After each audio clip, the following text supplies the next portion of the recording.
Hello everyone, nubkeks here. Welcome back to Nub Raids, and in today's video, I want to show you a really fun team for Ice Golem's Peak.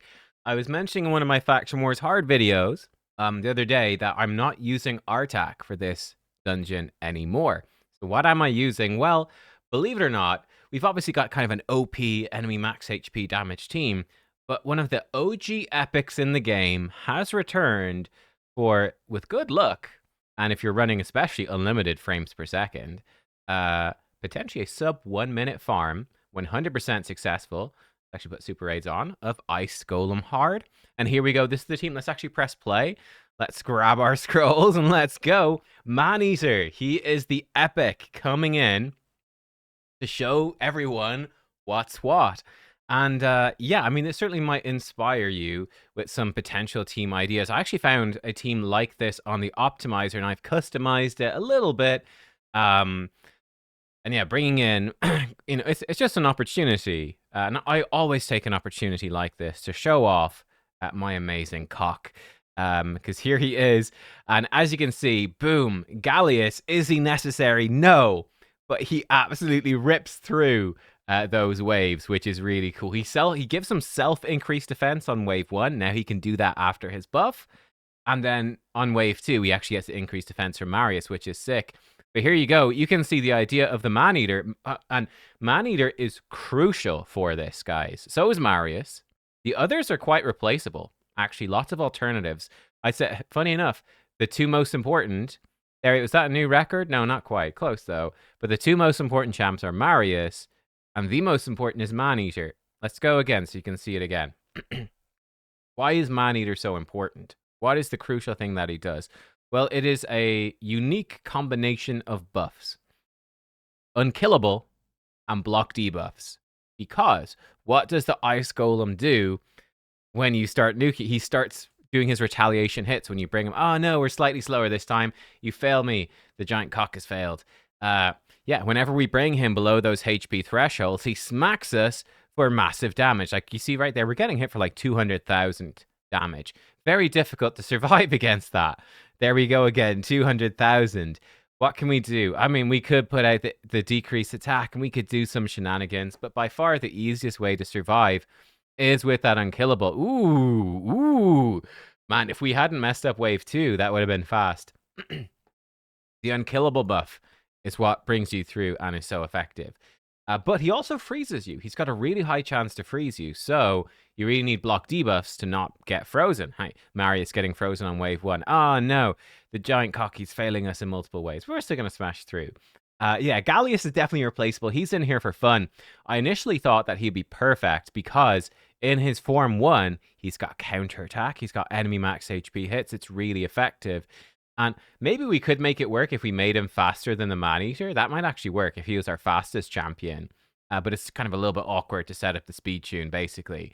The problem is with Gallius, he has to be in Form 2 for the waves. So then if he swaps back into Form 1 against the boss, ooh, that's pretty quick. If he swaps back into Form 1, he actually loses the block debuffs, and he just gets frozen. Or killed, potentially. So I just sort of leave him in Form 2. But yeah, maybe if he was our fastest champ, we could have him and go back into Form 1, and it might even speed up the run a little bit, because every time he gets hit, he's going to do a big enemy max HP hit against the boss, and it's going to hit the cap fairly easily. So yeah. There you are. That's the team. Let me show you the team setup, and then let me show you the builds as well for these champions. So here we go. Yeah, really fun to leave Artak in the dirt. Sorry, Artak.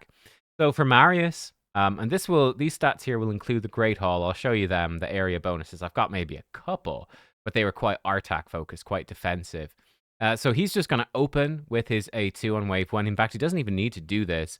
We'd actually just turn this off to make it more clear. But he'll just open with his A2 on wave 1.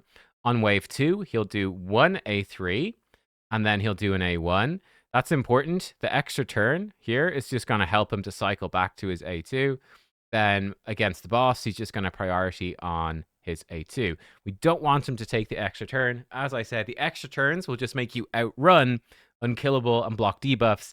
And if you outrun unkillable and block debuffs, you're in for a pretty bad time. So there we are. For Atharion, I think we just let him do... You know, we could probably speed it up by just turning that off. And I think we just turn this off as well. I think these extra turns are not doing us any favors. And on the boss, we just priority 1 on his A2. He's going to be reset by Kymar anyway. Then Gallius, he's going to open on wave 1 with his increased defense move, gives him an extra turn. He'll then metamorph, and then he's going to AoE decrease defense before attacking and smack them. The decreased defense cannot be resisted, so it will never fail. But obviously, Helm Smasher and stuff can trigger, and he can do a bit more damage that way, even though their defense is reduced massively. Yeah, he smacks. He comes over, and then it's just same thing on wave 2, just the same priority. And we come to the boss, and basically the same priority as well. Nothing too special. Again, he's going to be reset, so it doesn't really matter. Kymar is just going to chill, and then he's going to reset us on wave 3. He is the slowest, so he shouldn't take a turn until everyone's had to go on wave 3. And then Maneater is the fastest. We just turn off his A3 on wave 1 and 2. And when we come to the boss, we priority 1 on his A3. And it's that simple. So yeah, basically, Marius and Gallius nuke the waves. Atharion helps out if needed. Then we get to the boss, and against the boss, we put up Unkillable and block debuffs first, so the boss literally cannot do anything to us. Then Marius nukes him. I guess Gallius probably smacks him. Then we nuke him with Atharion, and we reset. And really, it's simple enough. It could be anyone. Marius is a triple hit enemy max HP. Atharion is a double hit enemy max HP. 5 hits, reset them, go again. 10 enemy max HP hits. The boss is dead. Potentially, you could run like an Acrizia or something instead of the Marius. And, you know, you could do some fun, like double Acrizia or like triple Atharion or something. Like, there's definitely some other compositions that you could run. But this is what I've been running, and it's just fun. It's nice to use Gallius, even though I don't have to. It's nice to use him for something. Yeah, it's just fun to see the dude smack, which is cool. He himself, Gallius is immune to freeze in his second form. Not very useful here, but it's worth noting, I suppose. Boom. Okay. That's probably, as I think that is the fastest we can go through the waves. Let's see how we go here. We could get some Slayer procs on Marius, and we could kill this boss faster. Oh, I see what the thing is. So what's happened here actually is that, he cut in. Oh, but it's not quite enough. No, it's not quite enough. And all the retaliation. Yeah, you get really slowed down by the retaliation hits. All right, and he goes down. It's not a record. No, it's not a record. But hey, maybe it's some crazy luck. That weapon wasn't too bad. There we go, guys. That's it. Fun, simple. Yeah, fun and simple. Any consideration with gear sets? No, not really. Like I said, I've got 9-piece Slayer, but it's not essential. He's in Lethal Stone Skin. Again, that's not essential at all. He's in 6-piece Merciless. That would be probably ideal, honestly, just 6-piece Merciless for everybody. Not too important. He doesn't matter. And I guess 9-piece Protection would be ideal for Maneater, but again, it doesn't.